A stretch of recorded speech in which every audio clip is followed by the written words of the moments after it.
May is Caregiver Awareness Month in Canada, and it is fitting that Niagara Falls MPP Wayne Gates is reintroducing legislation at Queen's Park this Wednesday, May 28th, to create a paid financial benefit for unpaid caregivers in Ontario. MPP Gates joins me via Zoom from Toronto. Wayne, you will be joined by several unpaid caregivers and advocacy organizations like the Canadian Breast Cancer Society, MS Canada, for a press conference Wednesday morning. Can you please explain what the caregiver motion is? I reintroduced this bill, but I did introduce it in the last Parliament. And what I want to be clear on this is a nonpartisan issue. This is an issue that in my last press conference, when I brought the motion forward a year and a half ago, the leader of the Liberal Party was there, John Fraser. The leader of the Green Party was there, which was Mike Schneider, and the Independents were there. I couldn't get the Conservatives to come to the press conference, but we had all those groups that you talked about were all there. And so I want to reintroduce it. What we found out since that time, Nova Scotia has now passed a paid caregiver benefit similar to what I want to bring to Ontario. Austria and also Great Britain have a caregiver benefit. So I'm hoping that with the press conference, the awareness, because that's what May is really about. It's really an awareness about caregivers and the incredible work that they're doing to show respect and dignity for their family members. So I'm looking forward to Wednesday to reintroduce this and have a press conference.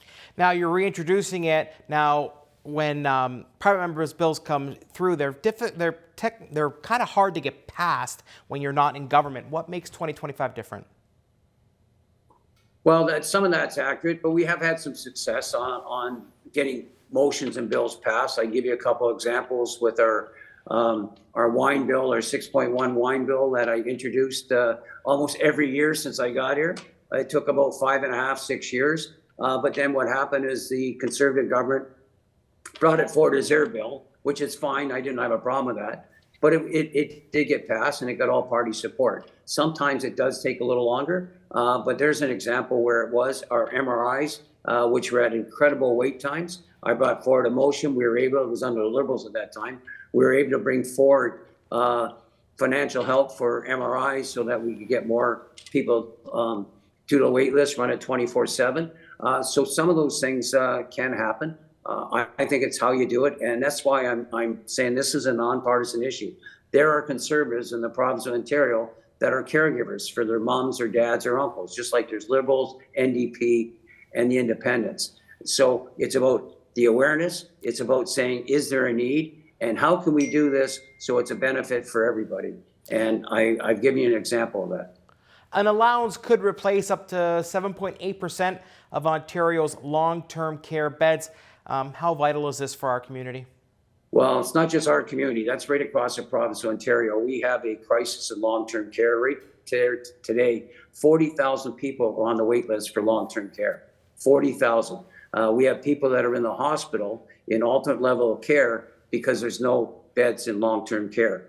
So what this would do, it would save about 7.8% of the beds in long-term care, which means that frees up more beds so we can get people off the wait list.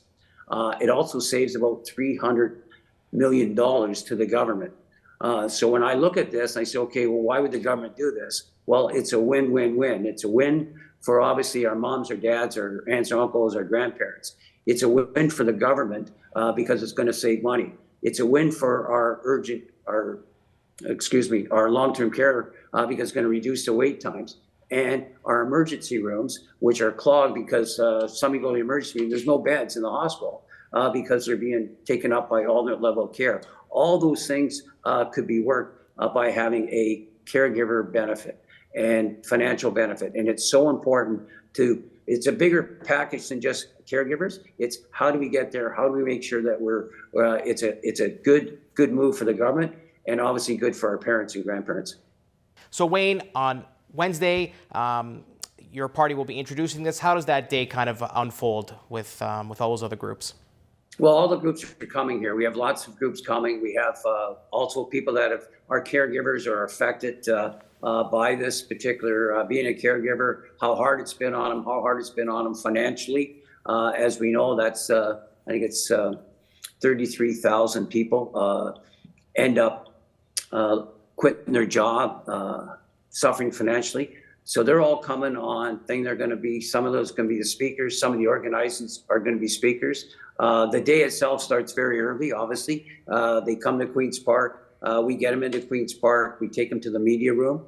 And then we obviously talk to them on who's speaking, who's not speaking.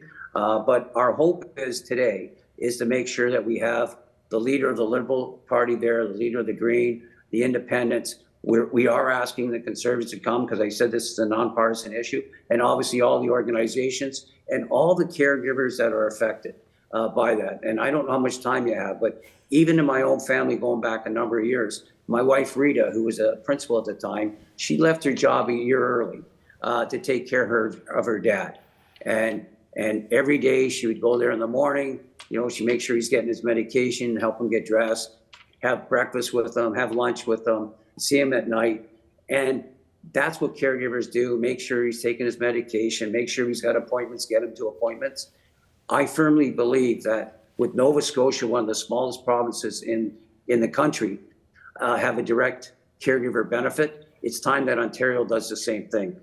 We owe a great deal of gratitude to the 3.3 million, think about it, 3.3 million caregivers today in the province of Ontario that are unpaid. I think it's time that the government supported my motion, but also it's time that it's about priorities. Is it more important to make sure our caregivers aren't suffering financially, aren't having financial hardship, or is it more important to give $2.2 billion to a spa at Ontario Place? I think that most Ontarian residents and people in my riding will say, no, we have to support our caregivers. Our caregivers are doing incredible work, sometimes as many as 20 to 30 hours a week as a caregiver and trying to work a full-time job. They have to leave their full-time job sometimes or a part-time job because of the needs of their family member. And if you got a choice on having a job or taking care of your mom or dad, a lot of cases, I think most people are going to choose to take care of their mom or dad or their grandparents. This is such an important motion. It's one that I think all parties should get behind. It's so important to make sure that we get a direct benefit to caregivers, financial benefit. And I'm hoping on Wednesday, we'll get that kind of support from all parties. Wayne, we'll be watching on Wednesday. Thanks for this and all the best with your reintroduction of your motion.